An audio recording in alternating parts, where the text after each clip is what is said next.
Shalom bien-aimés, ravis de nous retrouver encore fidèles, connectés pour un temps d'enseignement, d'édification. Nous sommes ravis de vous trouver toujours fidèles encore sur cette plateforme, fidèles sur notre chaîne. Merci de partager, d'aimer et de commenter. Alors nous allons partager ce soir autour d'un thème, comprendre le trône de la grâce. Prions. Père, dans le nom de Jésus, nous te bénissons et te rendons grâce. Seigneur, tout est grâce, Père. Que la gloire et l'honneur te reviennent. Merci pour nos vies, merci pour la santé, merci pour ton peuple. Merci pour cette portion de parole. Merci parce que tu pourvois au pain quotidien, Père éternel, de ta parole afin de nous instruire, de permettre à ce que nous puissions grandir, nous édifier encore par ta parole, afin, éternel Dieu de gloire, de marcher d'une manière digne selon ta volonté. Que la gloire et l'honneur te reviennent dans le nom de Jésus. Amen. Alors rapidement, nous allons lire un passage dans le livre de Hébreux, au chapitre 4, du verset 14 au verset 16. Je lis la parole de Dieu dans la version Louis II. Verset 14. Ainsi, puisque nous avons un grand souverain sacrificateur qui a traversé les cieux, Jésus le Fils de Dieu, demeurons fermes dans la foi que nous professons. Car nous n'avons pas un souverain sacrificateur qui ne puisse compatir à nos faiblesses, mais au contraire, il a été tenté comme nous, en toutes choses, sans commettre de péché. Approchons-nous donc avec assurance du trône de la grâce afin d'obtenir miséricorde et de trouver grâce pour être secourus dans nos faiblesses. Alléluia. Oui, je disais tout à l'heure que notre thème portait sur comprendre le trône de la grâce. En réalité, c'est de nous emmener à voir un peu l'attitude que nous avons lorsque nous tenons devant le Seigneur. Au verset 16, il est dit « Approchons-nous donc avec assurance du trône de la grâce afin d'obtenir miséricorde. » Afin d'obtenir miséricorde et de trouver grâce pour être secourus dans nos besoins. Nous y sommes, pour être secourus dans notre besoin. Alléluia. Et là, j'aime bien cette salutation que notre Père dit toujours. Comment allez-vous? Très bien. Et on répond grâce sur grâce. Effectivement, c'est grâce sur grâce. Parce qu'il n'y a pas de mérite. La grâce est une faveur totalement imméritée. Cette faveur vient de la part d'un supérieur vers un inférieur. On va dire de Dieu vers les hommes. Et parfois de l'homme à l'homme. Quelqu'un élevé en dignité vers celui qui est sous sa charge. Nous avons souvent la grâce présidentielle, oui. Dans un pays, un État, le président, parfois, il arrive, c'est souvent au début d'année, quelle que soit la période, et il programme une grâce présidentielle. La grâce ne vient jamais de l'inférieur vers le supérieur. Parce que l'inférieur ne peut pas faire grâce à son supérieur. Non. Lorsqu'on parle de grâce, c'est une faveur imméritée. La faveur vient souvent de quelqu'un de supérieur vers l'inférieur. Et revenons à la parole de Dieu. Nous avons compris que par Christ Jésus, le voile du temple a été déchiré. Et donc, nous ne sommes plus soumis à la loi. Nous n'obtenons plus faveur. Le regard de Dieu sur nous ne se porte plus sur la base de ce que de notre justice, mais le regard est porté sur Christ Jésus, sur une grâce. Et nous voyons aussi que dans l'Ancien Testament, lorsque le peuple apportait pour le sacrifice, lorsqu'il devait aller au temple et apporter le sacrifice pour l'expiation des péchés, le souverain sacrificateur ne regardait pas celui qui apporte le sacrifice. Il vérifiait le sacrifice. Alors, lorsque chacun se présentait, le rôle de souverain sacrificateur était de vérifier si le sacrifice était bien portant, s'il n'avait pas de défaut, s'il était en bonne santé, s'il était sain. Il ne portait pas de regard sur la personne qui apportait le sacrifice.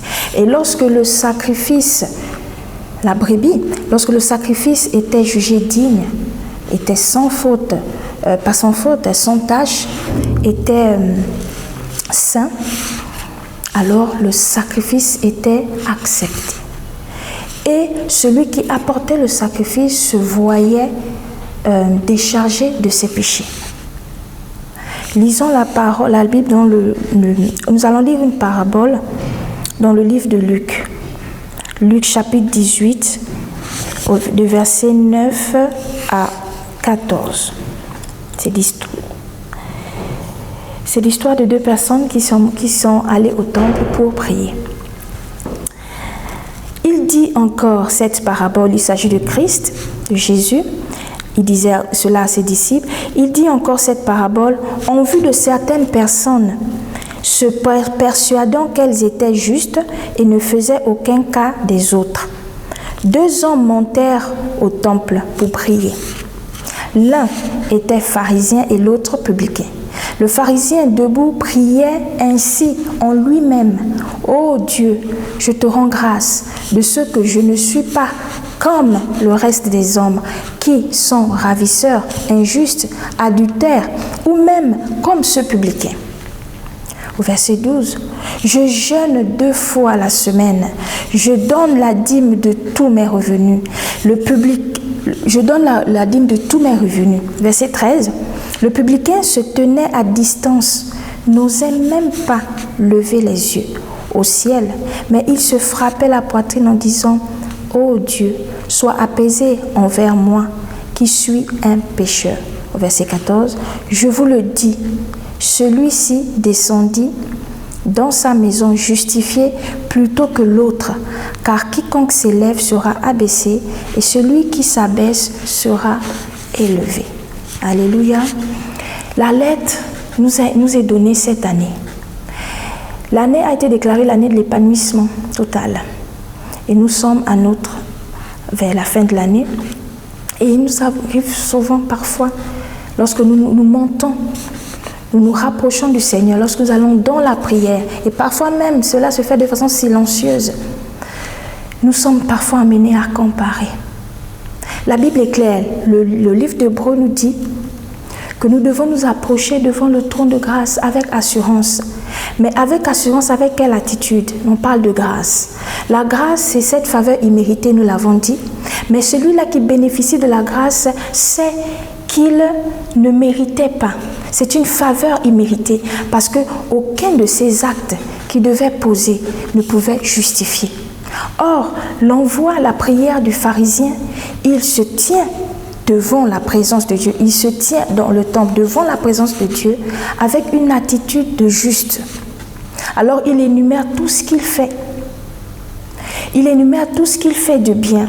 Il énumère tous les sacrifices qu'il donne. Il dit même qu'il donne la dîme de tout.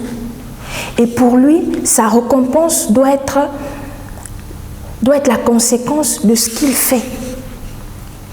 Or, Christ ne nous a pas introduit à cela. La Bible dit dans le livre de Romains, au chapitre 3, que tous ont péché et sont privés de la gloire de Dieu. Mais ils sont gratuitement sauvés, je paraphrase, par la grâce en Christ Jésus. Cette grâce, elle est gratuite. Donnée, nous avons obtenu la rédemption par Christ Jésus. Alors personne ne peut maintenant se tenir devant la présence de Dieu et réclamer une grâce ou une faveur ou un besoin ou quelque chose, même lorsque le Seigneur nous a fait une promesse. Notre attitude, nous ne pouvons pas nous tenir devant le trône de la grâce avec les actes de justice, parce que cela ne sied pas. Le trône de justice ne sied pas là maintenant, parce qu'actuellement, présentement, pour ce qui nous concerne, c'est le trône de la grâce. Il y a cette histoire dans la Bible où les pharisiens ont attrapé cette femme adultère qui a commis l'adultère. Et l'objectif, c'était d'éprouver Christ parce qu'ils voulaient en finir avec lui. Et donc, pour tester Christ, ils ont emmené cette dame et dit, la loi de Moïse, voici cette dame, nous l'avons trouvée en adultère, et la loi de Moïse nous dit qu'elle doit être lapidée. Et toi? Alors, ils sont venus devant Christ, mais pour eux, cette attitude, ils viennent devant un trône de justice. Or, le trône de justice devant Christ, pour l'instant, c'est le trône de la grâce. Il opère, nous opérons sous la grâce. Donc, il n'y a pas lieu d'être.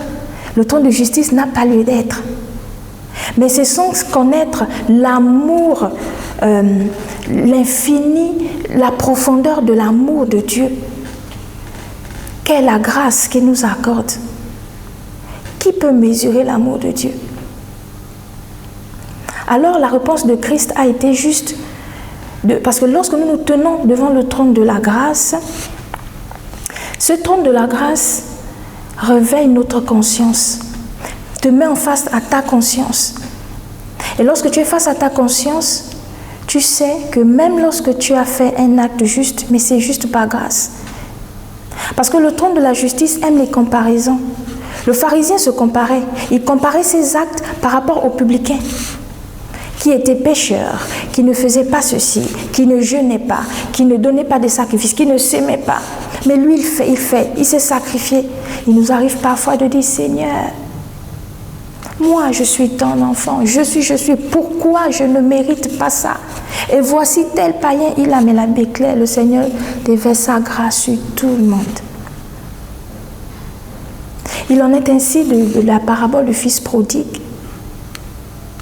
Ce frère aîné qui s'est fâché, qui s'est mis dans une colère lorsqu'il a appris que le père avait fait une fête en l'honneur de son petit frère. Et pareil, la même prière que le pharisien. Je te sers fidèlement, je fais ceci, je fais cela, je.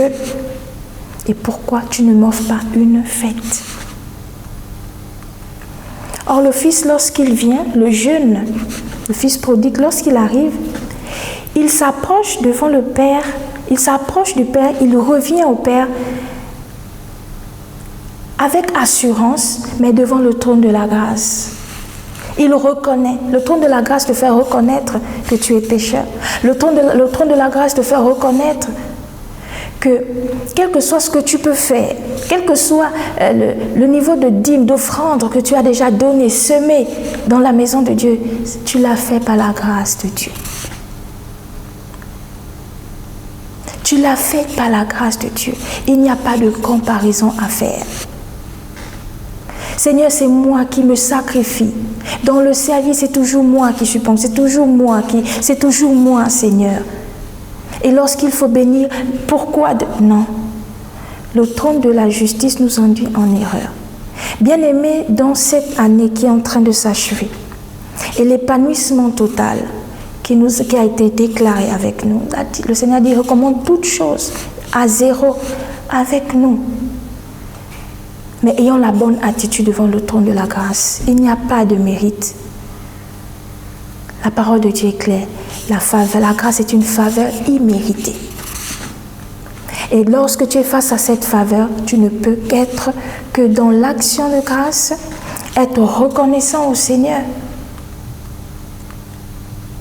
Pour ceux-là qui se sont convertis depuis, on ne va pas brandir ces actes de justice. Oh Seigneur, je me suis convertie depuis, je me suis sanctifiée et tout, mais le mariage ne vient pas, mais le travail ne vient pas, je marche de manière dit, voici j'ai tel diplôme, j'ai, et celui-là qui ne... Et ils obtiennent. Les injustes obtiennent même des véritables postes et en compare. Tout est grâce. Tout est grâce. Les œuvres, les récompenses que nous allons obtenir au travers de ces actes, ce sera devant le trône de Christ lorsque nous serons enlevés. Chacun aura sa récompense. Chacun maintenant là, à ce niveau, aura sa récompense. Mais présentement, là, c'est le trône de la grâce. Pendant que tu es en vie, c'est le trône de la grâce. Et c'est cette grâce qui témoigne de l'amour du Père et du Fils qui nous attire à la repentance. Parce que dans la grâce, il y a la rédemption, il y a le pardon.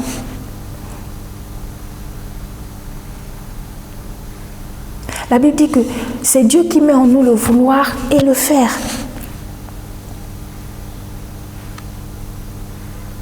Oui, nous avons l'histoire de Job. Le Seigneur était très fier de Job. Mais Job, pour être fidèle et intègre, oui, le Seigneur a témoigné de son intégrité, mais il avait des actes de justice. Alors je vais sacrifier cela, je sacrifie ceci, je sacrifie cela, je sacrifie. Ah, mes fils ont fait ça, peut-être qu'ils ont péché. Il était devant le trône de la justice. Dieu était très fier de Job, de son intégrité. Lisons le livre de Job, Job 29, nous allons lire un passage. Parce que Job, lui, il ne comprenait pas ce qu'il arrivait. Et là, nous allons juste lire un passage, Job 29, chapitre 29. On va prendre à partir du verset 7. Parce qu'on pouvait lire tout le chapitre, mais verset 7. Si je sortais pour aller à la porte de la ville, et si je me faisais préparer un siège dans la place, les jeunes gens se retiraient à mon approche. Les vieillards se levaient et se tenaient debout. Les princes arrêtaient leur discours et mettaient la main sur leur bouche. La voix des chefs se taisait et leur langue s'attachait à leur palais. L'oreille qui m'entendait me disait heureux. L'œil qui me voyait me rendait témoignage, car je sauvais le pauvre qui implorait du secours et l'orphelin qui manquait d'appui. La bénédiction du malheureux venait sur moi. Je remplissais de joie le cœur de la veuve. Je me revêtais de la justice et je lui servais de vêtements. J'avais ma droiture pour manteau et pour turban. J'étais l'œil de l'aveugle et le pied du boiteux. J'étais le père des misérables. J'examinais la cause de l'inconnu, etc. On peut lire jusqu'à la fin. Alors, ces actes de justice que Job posait, il le posait de lui-même par sa force. Et c'est par rapport à cela qu'il voulait avoir un entretien avec le Père. Pourquoi je subis ça alors que j'étais intègre? Voici, je portais secours aux malheureux, je faisais ceci et cela. Mais à la fin, lorsque le Seigneur a dit, ok, assieds-toi et instruis-moi, qui m'a conseillé lorsque j'ai formé ceci? Qui Job a reconnu. Et a dit, Seigneur, avant j'avais entendu parler de toi, mais maintenant mon œil t'a vu. Et j'ai parlé des choses qui me dépassaient. Il peut arriver que l'on fasse des prières qui nous dépassent. Mais il faut que l'on se répande. Il faut que l'on se rende compte. Que nous dit Hébreux 4,16? Approchons-nous avec assurance devant le trône de la grâce. Le Seigneur ne nous regarde pas à nous. La Bible dit que ce n'est plus moi qui vis, mais c'est Christ qui vit en moi. Christ est notre justice. Lorsque nous nous approchons du trône de la grâce pour obtenir miséricorde, pour être soutenus dans nos besoins, parce qu'à ce moment, nous avons des besoins. C'est justement pour ces besoins-là, lorsque nous voulons l'exaucement d'un besoin, un travail, une récompense, une guérison. Seigneur, je suis fidèle, je te sers depuis ma jeunesse, je t'ai sacrifié ma jeunesse. Seigneur, regarde comment cette jeunesse est dépravée, mais moi, je me suis consacré. Pourquoi je n'ai pas encore cela? Mais nous devons comprendre que c'est la grâce de Dieu. C'est la grâce de Dieu. Dieu fait grâce à qui il veut. Et donc, devant le trône de la grâce, nous ne devons pas emmener les actes de justice. Parce que personne n'est sauvé par la loi. Nul ne peut se sauver lui-même par la loi. C'est Christ. Nous sommes sauvés au travers de Christ. Et là, lorsque Christ a dit à ses pharisiens que celui qui n'a jamais péché jette la première pierre, oui, devant le trône de la grâce, tu verras que tu n'es pas meilleur que celui-là même. Devant le trône de la grâce, tu seras même rempli de compassion, combien même tu n'as pas l'exaucement, mais tu vas te réjouir de la bénédiction de ton frère. Alléluia. Devant le trône de la grâce, Le trône de la grâce nous fait réaliser de l'amour de Dieu, l'immensité de son amour. Et c'est ce qui nous donne cette capacité de nous garder dans la sanctification, de nous garder. Nous allons lire un dernier passage pour clôturer, Éphésiens 2, Éphésiens chapitre 2, verset 8. Car c'est par la grâce que vous avez été sauvés par le moyen de la foi. Et cela ne vient pas de vous, c'est le don de Dieu. Ce n'est point par les œuvres, afin que personne ne se glorifie. Car nous sommes son ouvrage, ayant été créés en Jésus pour de bonnes œuvres que Dieu a préparées d'avance afin que nous les pratiquions. Verset 9 dit, ce n'est point par les œuvres afin que personne ne se glorifie. Afin que personne ne se glorifie. J'aimerais t'exhorter à persévérer dans la prière. Pour cette promesse, persévère, mais avec la bonne attitude. Persévère et bénis le Seigneur lorsque le Seigneur a visité ton voisin ou ta voisine. Lorsque le Seigneur fait grâce, persévère, parce que ton temps arrivera. Que le Seigneur nous bénisse et bonne soirée à tous. Shalom.